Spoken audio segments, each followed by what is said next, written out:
અત્યારે અમરેલી જિલ્લામાં પુષ્કળ પ્રમાણમાં સિંગની આવક શરૂ થઈ ગઈ છે.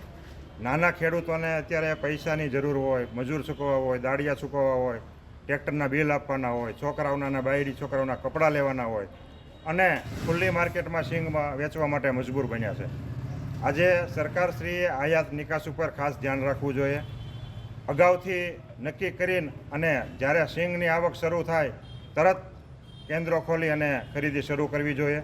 કોઈ નક્કી નથી કેટલી સિંગ ખરીદવી, ક્યારે ખરીદવી.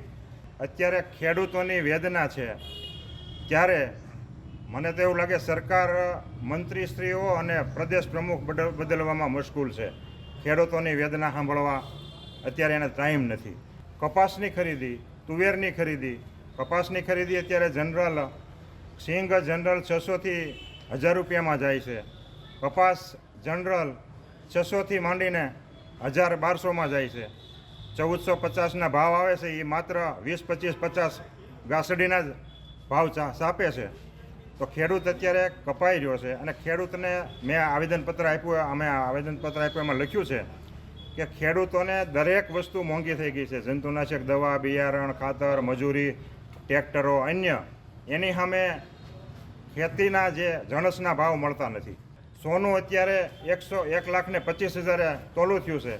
સિંગ ત્યાંની ત્યાં છે. કપાસના ભાવ 2000 હતા તો અત્યારે 2025માં કપાસના ભાવ 1000 છે.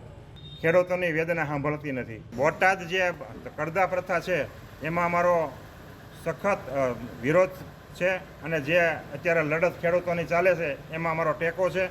આવતા સમયમાં રાજકોટથી મારું કિસાન સંઘનું સંમેલન શરૂ થાય અને દરેક જિલ્લા મથકે સંમેલન થવાનું છે. ખેડૂતોના પ્રશ્નો લેવાના છે. બોટાદ પણ અમે જવાના છીએ, બરાબર છે. ભૂતકાળમાં 19 ખેડૂતો ગોળીએ વિંધેણાયેલા છે તાલાળીમાં. કાલે લાઠીચાર્જ થયો એમાં અમારો સખત વિરોધ છે, સખત અમે વખોડીએ છીએ.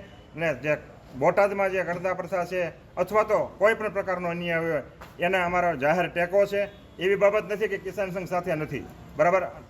ગમે ત્યારે ગમે તે સરકાર હોય, બીજેપી હોય, કોંગ્રેસ હોય કે XYZ ગમે તે સરકાર હોય, સરકાર સામે અમે ખેડૂતોના પ્રશ્નો માટે સતત લડતા આવ્યા છીએ, લડતા રહેવાના.